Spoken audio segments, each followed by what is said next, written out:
La forma más peligrosa del poder es aquella que nadie puede controlar. Hay temas que ya no caben en un reel y este es uno de ellos. Yo soy Arely Melo y esto es Arquitectura del Poder.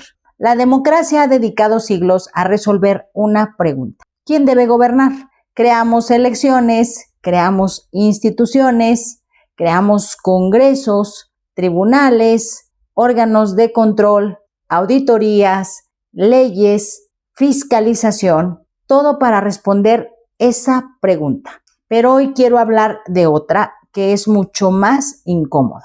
¿Quién gobierna cuando quien realmente decide no ocupa ningún cargo? Porque hay un tipo de poder del que casi nunca se habla, pero todos sabemos que está ahí. No aparece en el organigrama, no protesta el cargo, no firma documentos, no rinde informes, no comparece ante el Congreso, no presenta una declaración patrimonial. Sin embargo, influye, decide, ordena, abre puertas, cierra puertas y tiene un poder mucho más alto que incluso quien ganó la elección. Ese es el poder que nadie eligió. Quizás sea una de las formas más peligrosas de ejercer el poder público. Durante mucho tiempo pensé que el problema era el nepotismo. Después entendí que el nepotismo es apenas un síntoma. El verdadero problema es mucho más profundo. Cree que el gobierno puede administrarse como si fuera una extensión de la vida privada, como si el cargo permitiera trasladar al espacio público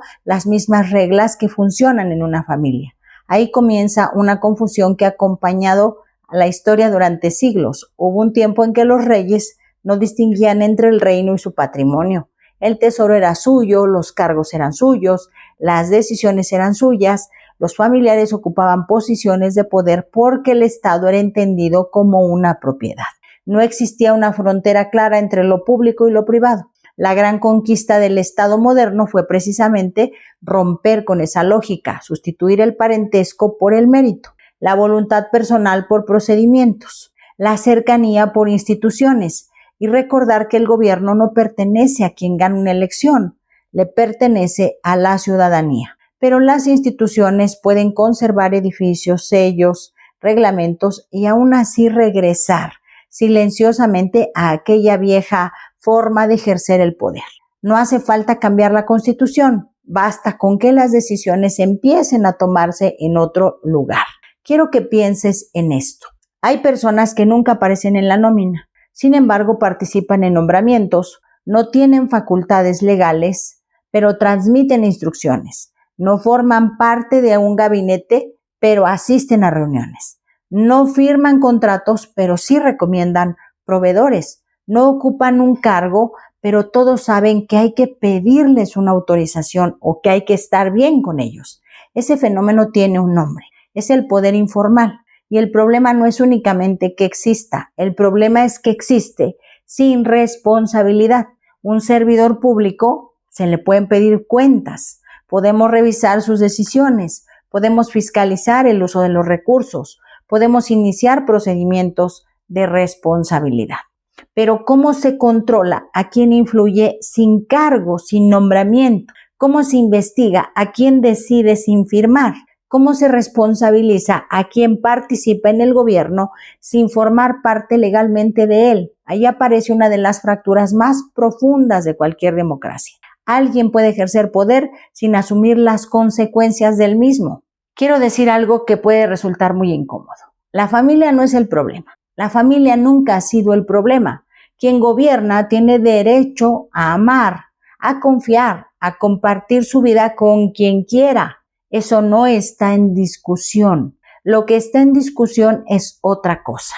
¿Puede esa confianza sustituir a las instituciones? ¿Puede el afecto convertirse en un criterio de gobierno? ¿Puede una relación personal abrir puertas que la ley nunca abrió? La ética pública no exige dejar de tener afectos, exige que los afectos no gobiernen, porque la confianza privada jamás puede reemplazar la competencia pública.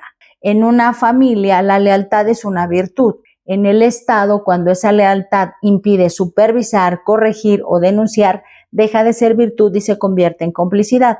Esa diferencia cambia el destino de una institución. Pero ahora quiero llevarte a otro plano.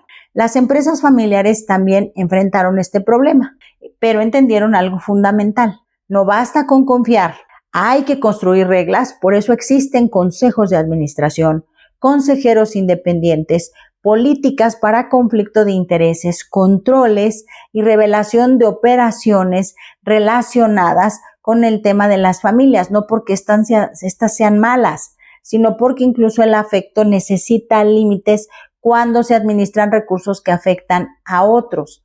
Si eso ocurre en lo privado, ¿por qué habría de ser menos importante cuando hablamos del patrimonio público? Quiero hacerte una pregunta. ¿Qué ocurre cuando el mérito deja de importar? ¿Qué ocurre cuando la cercanía vale más que la capacidad? ¿Qué ocurre cuando la información se concentra en un pequeño círculo? ¿Qué ocurre cuando los procesos dejan de importar y todo depende de una llamada telefónica?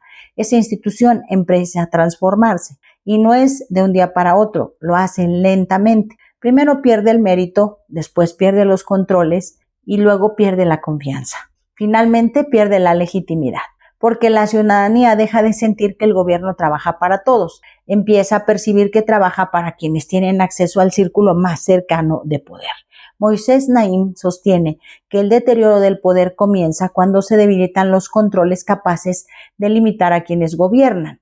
Recuerda que en una democracia las decisiones necesitan reconocimiento y responsabilidad.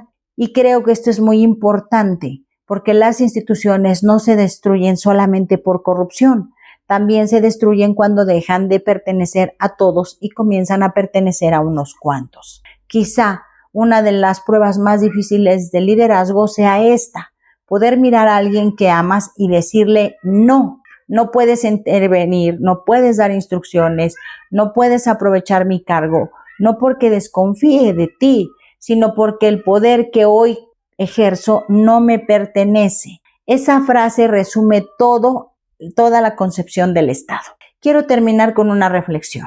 La pregunta nunca fue si un familiar aparece o no en la nómina. La verdadera pregunta es otra. ¿Existe alguien que influye en las decisiones públicas sin someterse a las mismas reglas que los demás? Si la respuesta es sí, entonces ya no estamos hablando solamente de una persona. Estamos hablando de la arquitectura misma del poder. Porque en las democracias aprendieron a controlar el poder que se ve. El gran desafío será controlar el poder que nunca aparece en el organigrama. Yo soy Arely Melo y esto fue Arquitectura del Poder.